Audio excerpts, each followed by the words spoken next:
All right, y'all. Just to let you guys know, I want to go ahead and get this over with because this is gonna be a pretty small card, but with a massive amount of people. Not to mention, I am doing this before the go home show of Raw and before the go home show of SmackDown, so I'm doing this on a Sunday. So I'm actually just want to go ahead and get this out the way since it's going to be so heavy. And plus, Survivor Series is not only going to be in Toronto, Canada, it's going to be 5 hours freaking long. Which means that if these matches don't pan out, it's going to be a very long night. But other than that, I want to get this whole thing over with. So I'm going to go ahead and put my 2 cents about the Survivor Series and also just give my own personal predictions of this pay-per-view. Now, I'm going to talk about a match that interests me. And this is a match about the Cruiserweight tournament. Well, not the Cruiserweight tournament, but the Cruiserweight division. Now, we actually have a match between Brian Kendrick, who happens to be the current Cruiserweight champion at the time. Well, he's the current Cruiserweight champion right now, against Kalisto from SmackDown. Now, if Kalisto wins, that means the entire Cruiserweight division will go to SmackDown Live. I'm going to be honest. It should have happened before. I'm sorry. With the Cruiserweight division being on Raw, it is doing nothing for the Cruiserweights. They literally got to shoehorn in that amount of time, but I've heard this being referenced a whole lot of time from a whole lot of videos. I think Good Mic Work has said it. I think OK Fave has said it. I even think that my friend Mr. Irvin has said it. I think a whole lot of people has said this multiple times. When it comes to the cruiserweights, it was, and I think that Steven Larson has also said this too.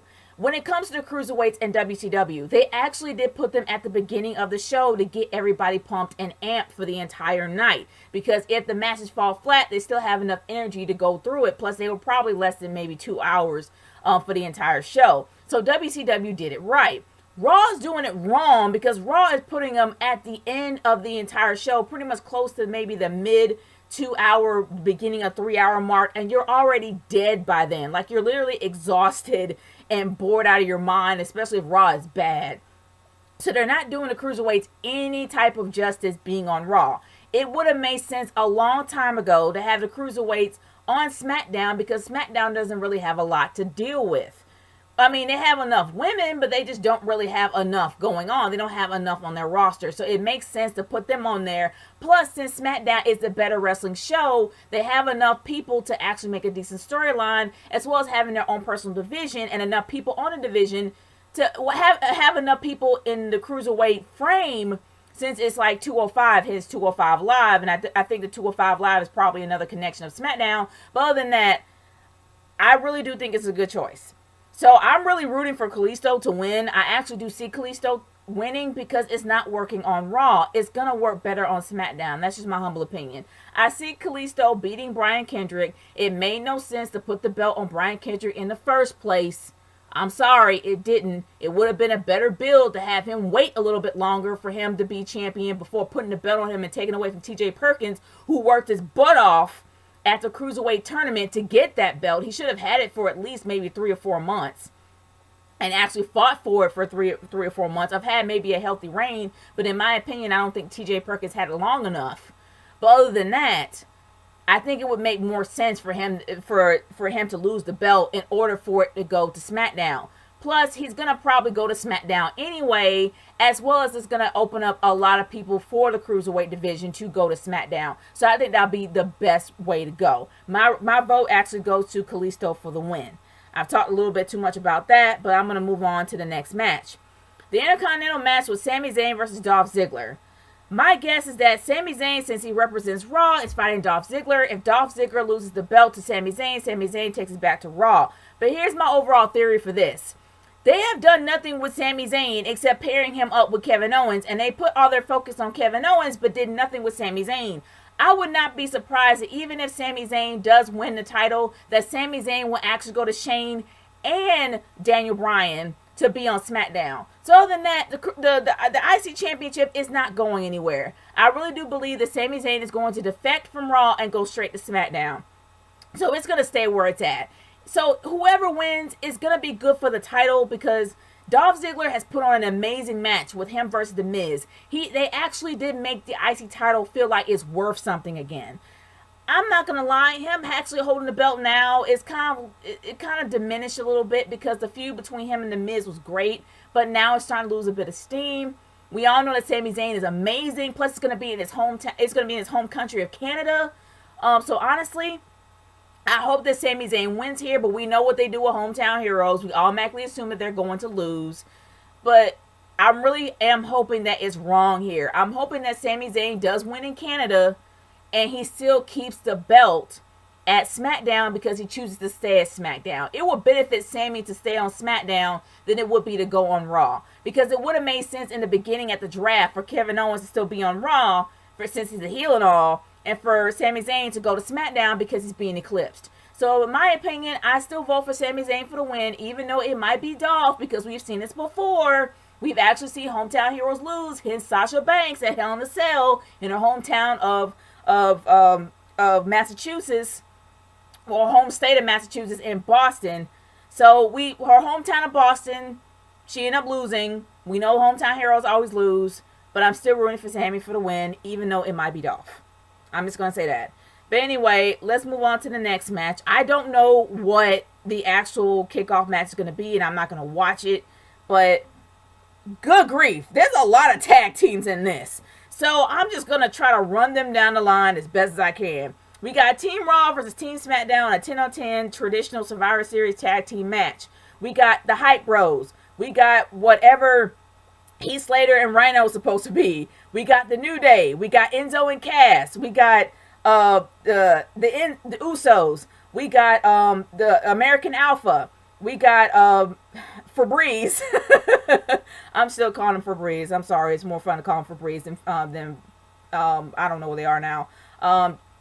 Breezango.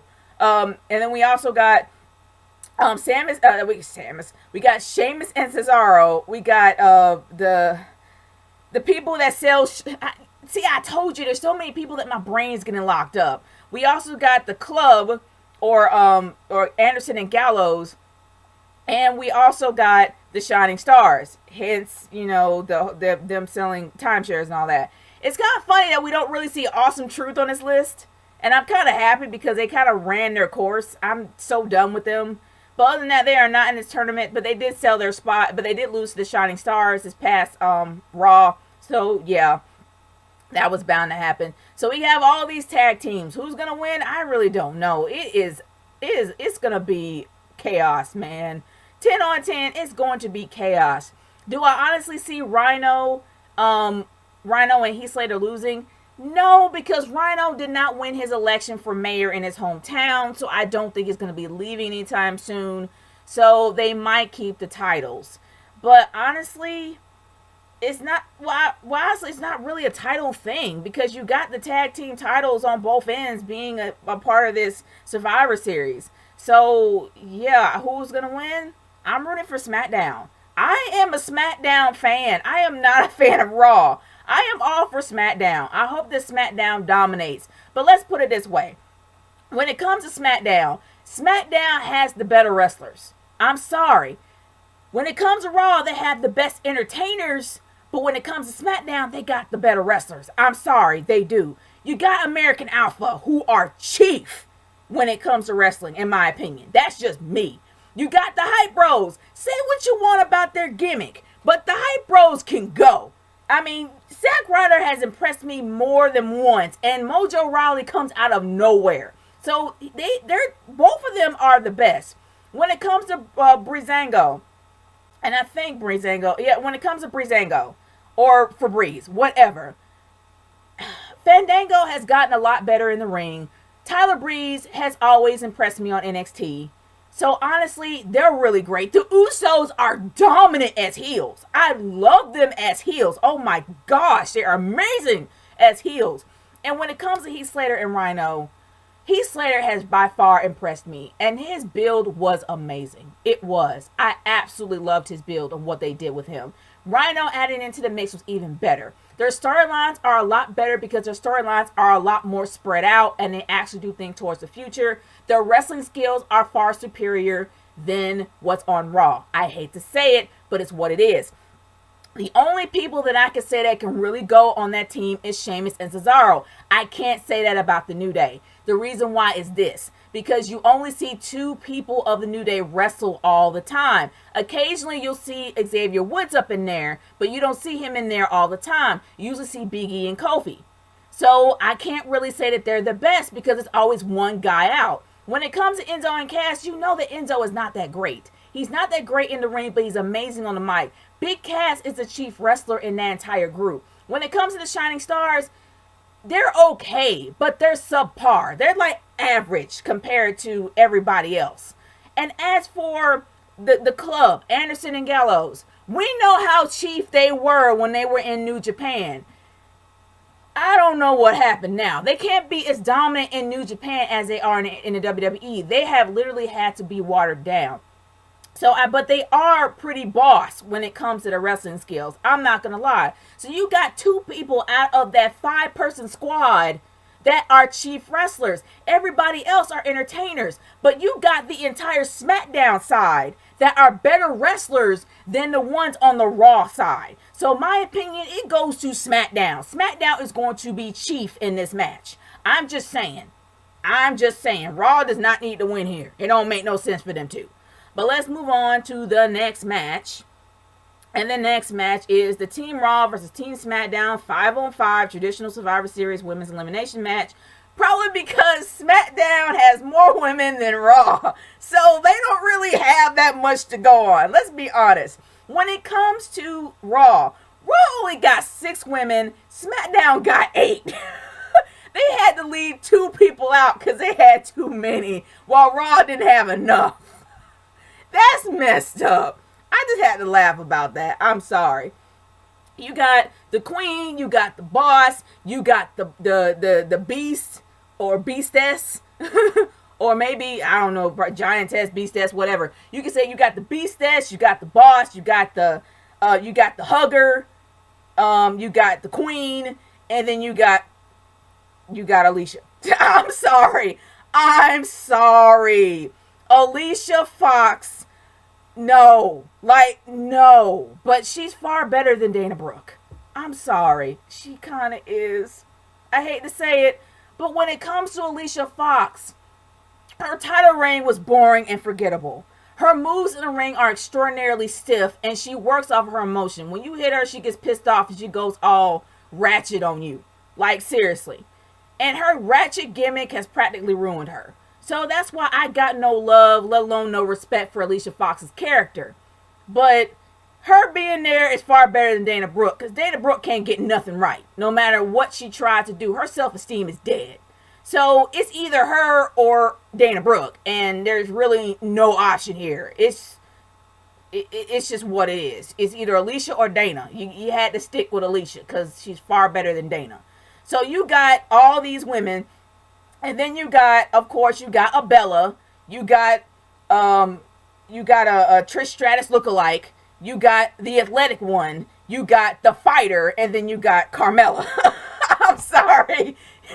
I gotta be real here. Carmella is just there. Like, she's just beyond average. There's nothing special about her until she drops that gimmick. I have not seen anything spectacular about Carmella in the ring. She's only as good as who she fights with. Now, her feud, it's not really a feud. She had a really good match with Bayley. I'm not going to lie. She had a good match with Bayley, but Bayley is the one that enhanced that out of her. She's kind of sort of the Randy Orton of the women's division. Because when it comes to Carmella, she's only as good as who she is with in the ring. When she was with Bayley in NXT, it brought out the best in her. But her feud with Nikki Bella is worthless. I'm sorry. It does nothing for Carmella or Nikki. It don't. I'm sorry. It needs to die. Like, it needs to die quickly. And if it has, great. If it hasn't, good grief. But other than that, you got women on the SmackDown squad that I will say this. You possibly got maybe 1, 2, 3 of those women. I guess, yeah, I'm going to say 3. I'm going to say 3 of those women that are more athletic than the other 2. Not Alicia Fox, but Alexa Bliss is maybe meh. She's like in the middle. She's not horrible. She's not bad, but she's getting better. She's okay on the mic. She's great as a heel. She's amazing as a valet. But when it comes to her performances, it's average. She's getting better though. She really is. I'm going to say that she is improving.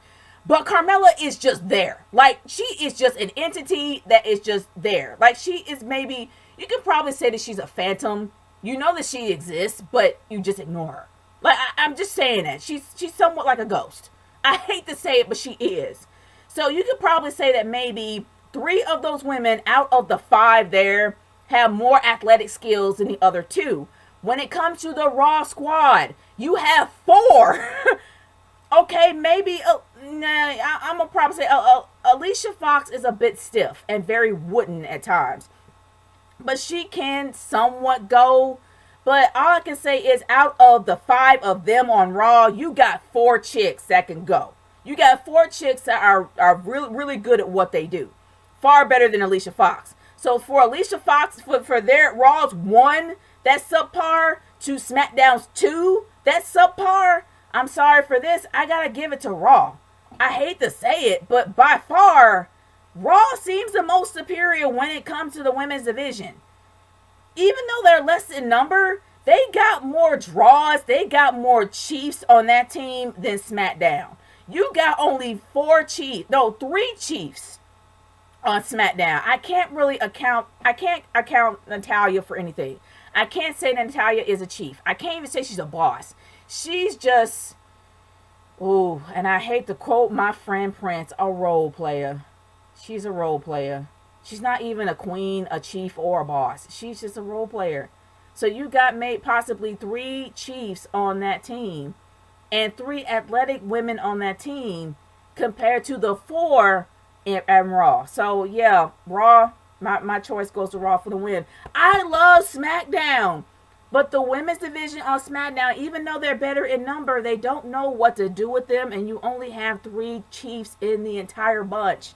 That's not good. And possibly 3 athletic ones on the team. Not good at all.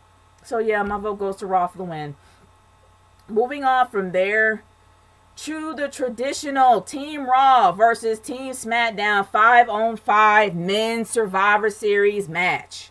We got for the Raw side, we got Braun Strowman, Seth Rollins, Chris Jericho, Roman Reigns, and Kevin Owens. Yeah.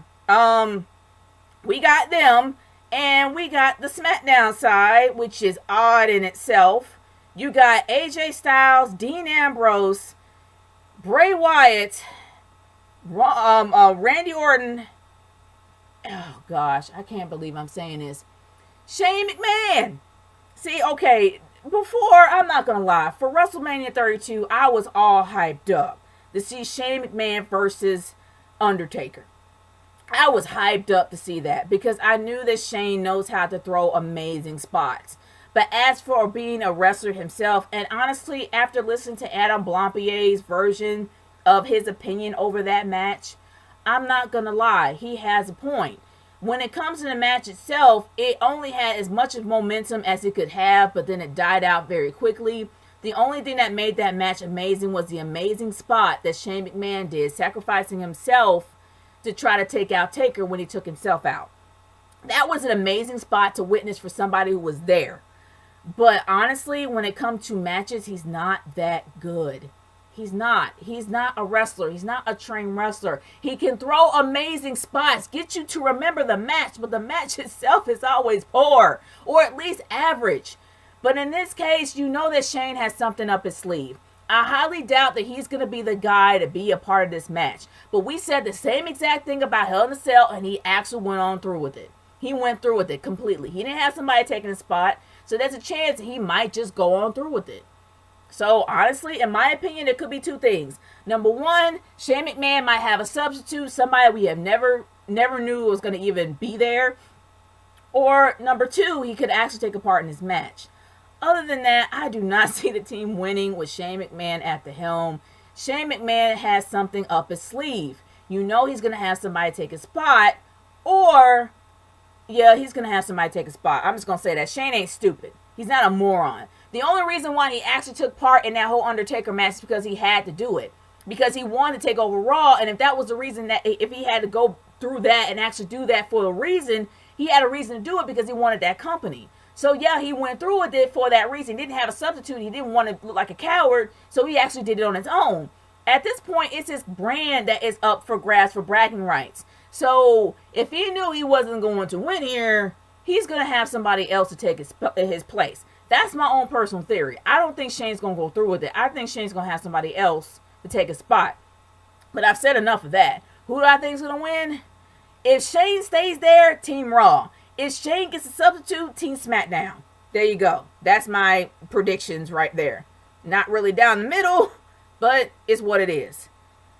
Alright guys, here comes the match. It's going to probably be the main event of the night that I am scared to death about.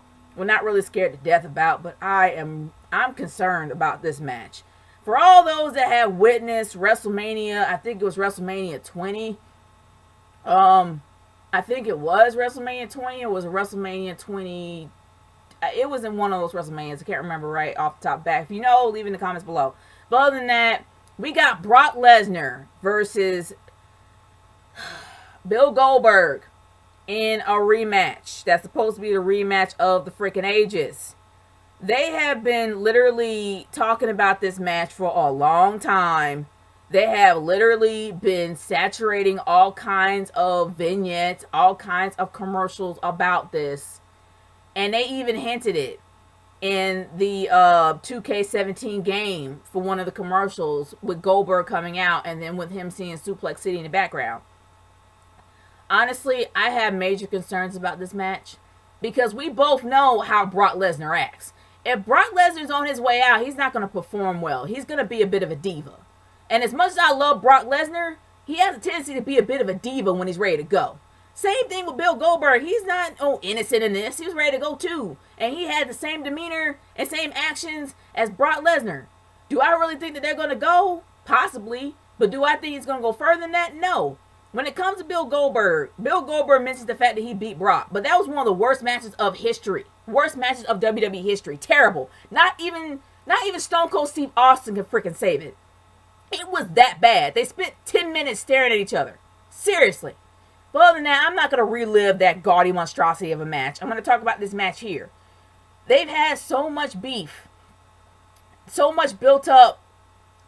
So much so-called built up tension for this match. It's going to probably come to a head on Monday night. Especially when they meet each other face to face. And that's when the heat is going to build. And I'm hoping it won't fall flat. Or at least fall with a whimper. Because I really do want this match to go well. But it's all about Brock Lesnar. Brock does not care. He really does not care. He knows he's a draw. He knows people are going to see him regardless. But as for Goldberg has had 2 replacement knee surgeries. That guy is, I'm not going to say he's past his prime, because there's some people that past their prime and they can still go. But in my case, I'm more concerned about them being divas and literally pulling the same stunt that they did before. That's my concern about this. Do I really care about who wins? No, because I want to see the 2 beasts go at it. And do I believe that Brock is not going to lose on this? No, I don't think that he is. Brock is as stiff can be. He's going to draw blood straight out of Bill Goldberg if Bill Goldberg doesn't try to break his back first. This is going to be a bloodbath if they allow it to be. But honestly, do I really believe that Goldberg is going to actually win this match? No. I really think it's going to be Brock. I think that Brock's going to be dominant in this match and it's going to die. And if Brock does win, that means that the feud is dead and it's not going to be relived again. And I'm hoping that it doesn't. Because they need to move on from there. And I really do think that Goldberg, dude, if this is going to be your last Raw, make it good. I'm just going to say that. But other than that, guys, I've talked far too long about this. And those are my predictions of Survivor Series, which is going to be next Sunday. Now, I don't know if they're going to be adding any more matches. Like I said, I'm actually doing this a bit early. I'm actually doing this on a Sunday before the go-home shows. So I do not know the set card. Things may change, but those are my predictions of the card that is posted on WWE.com at this point. So things are subject to change. But other than that, guys, those are my thoughts. What are yours? Leave it in the comments. I'm curious to hear what you guys are going to say about that. And I am done. Peace out. Later.